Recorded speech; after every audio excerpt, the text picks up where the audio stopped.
Je vais vous donner quelques conseils qui vont vous aider à réussir à maintenir votre domination dans votre maison parce qu'il y a beaucoup d'hommes qui ont perdu ce côté masculin et cette domination par des petits gestes anodins du quotidien sans s'en rendre compte. Je les ai notés et je vais vous les citer.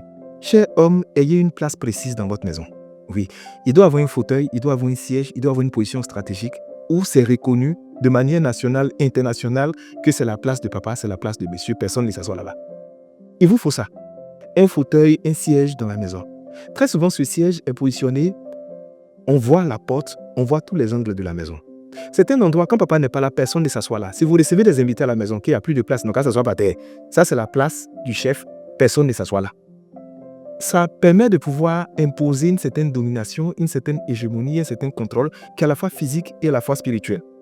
Deuxième des recommandations, ayez des couverts destinés exclusivement à vous seul.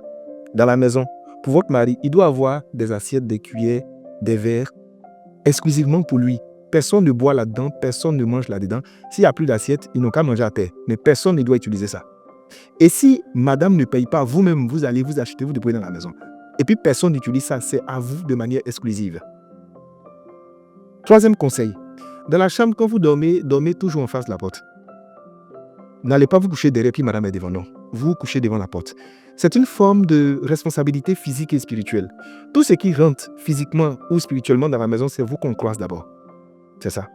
Et soyez des personnes spirituelles pour pouvoir avoir un poids spirituel qui fait qu'on ne peut pas toucher à quelqu'un dans votre maison sans vous être d'abord passé sur le corps.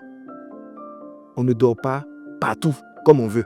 Même à l'hôtel, vous dormez devant la porte. C'est vous d'abord qu'on croise avant de rentrer. Quatrième recommandation, et je vais insister là-dessus. Évitez de manger les restes de vos femmes. J'insiste. Évitez de manger les restes de vos femmes. Vous n'êtes pas une poubelle. Vous n'êtes pas un vautour. Vous n'êtes pas un mendiant. Elle peut vous donner une bouchée. Vous pouvez terminer son assiette ensemble. Il y a des jours où, elle n'a pas l'appétit, ça peut arriver que vous terminez, il n'y a pas de problème. Mais vous ne pouvez pas exclusivement attendre quand vous allez au restaurant ou bien qu'elle mange. C'est-à-dire, il finit de manger vite comme ça, et puis il est assis, et puis il regarde comme ça. Vous avez quel problème? Vous mangez tous les restes. Celui qui mange les restes, reste. Non, tu ne peux pas passer ton temps à manger les restes. Il y a des hommes qui adorent ça. Manger les restes, les restes, les restes. Et arrête de manger les restes. Si tu as faim, tu n'es pas rasé, commande un autre plat. Fais-toi respecter un peu. C'est quoi ces histoires-là? Conseil numéro 5.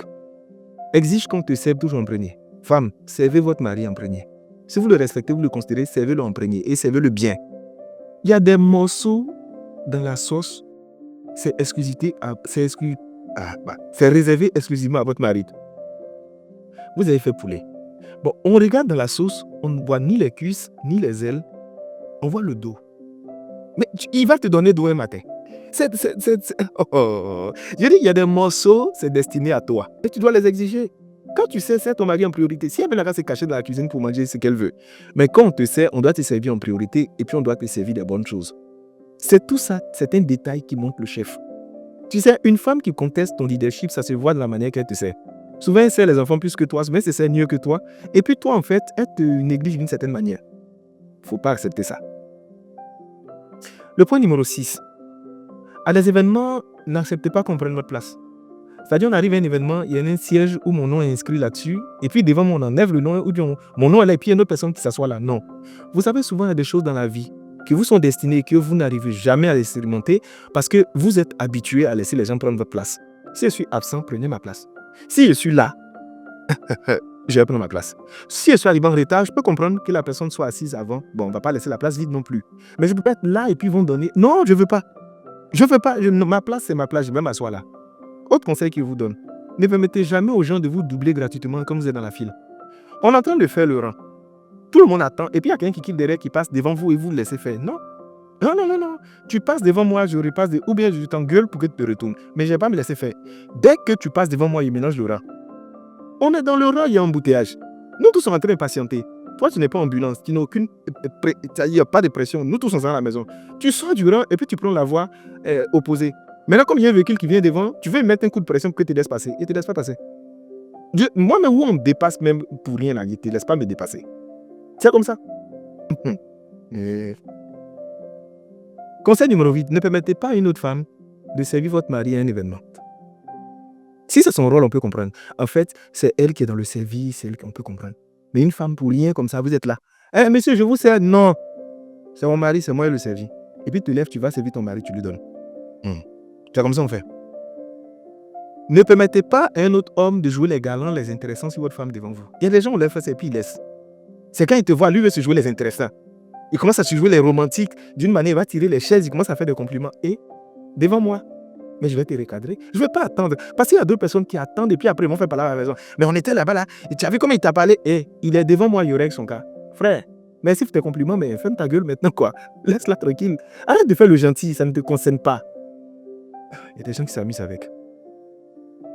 Ne permettez pas à n'importe qui de manger vos restes. Vous savez, tous ceux que vous voyez qui sont affublés du titre de mendiants, ils n'ont pas tous des esprits qui sont sains. Souvent, on a fait des choses à des gens en utilisant les restes de leur nourriture. Faites très attention. Vous mangez, vous avez votre salive sur les verres, sur les cuillères, vous donnez à quelqu'un là, il faut manger. Ah, mais les enfants l'ont fait, il faut leur donner. Ne faites pas ça. Achetez un autre repas, vous leur donnez. Mais ne permettez pas ça. D'autres vont dire non, c'est du gaspillage. Non, c'est pas du gaspillage. Faites très attention. Comme on ne connaît pas la moralité, les intentions de tout le monde, ne permettez pas qu'on prenne vos restes. Moi, je partais manger dans des restaurants où quand je finis de manger, il y a des enfants qui sont autour là. Dès que tu finis de manger, ils sautent sur ton plat. J'ai dit non. J'ai mis ça à la poubelle exprès et j'ai acheté un autre repas pour leur donner parce que je ne veux pas. Déjà, parce que je les respecte et je considère qu'ils méritent d'avoir un plat. Ils ne doivent pas s'agglutiner sur ce que j'ai laissé. Mais en plus, je ne connais pas les gens. Il y a des gens, physiquement, ils ont l'air pauvres, ça ne va pas chez eux. Spirituellement, c'est des vicieux, c'est des dangereux qui sont là. Et avec votre reste et avec votre salive, on peut faire beaucoup de choses. Bon, c'était quelques conseils que je voulais partager avec vous. Si vous avez d'autres conseils, n'hésitez pas à les laisser en commentaire.